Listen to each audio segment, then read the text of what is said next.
मुस्कान जैन बड़ा गांव से पूछती हैं, बनगांव से पूछती हैं, नमोस्तु महाराज जी, 24 तीर्थंकर श्री सम्मेद शिखर जी से में से 20 तीर्थंकर मोक्ष गए और 4 अन्य स्थानों से मोक्ष गए, तो 4 का क्या कारण है जो सम्मेद शिखर से मोक्ष नहीं गए?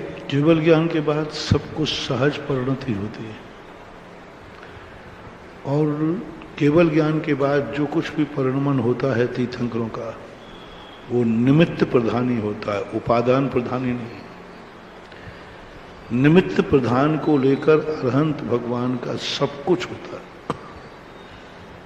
जनता के पुण्य के उदय से भगवान विहार करते हैं, वो स्वयं विहार नहीं करते।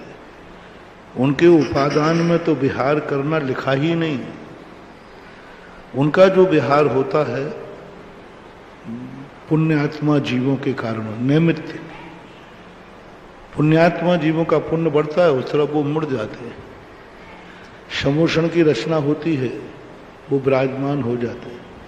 यानी अरहंत भगवान की जितनी परोपकारी क्रियाएं हैं वो स्वयं कभी नहीं करते। सारी क्रियाएं उनकी नैमित्तिक हैं।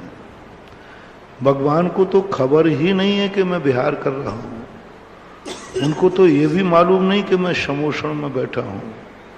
उनको तो ये भी मालूम नहीं है कि मैं उपदेश दे रहा हूं। उन्हें ये भी मालूम नहीं कि सभा में कौन बैठा है। उनके अनुभव में नहीं आ रहा है।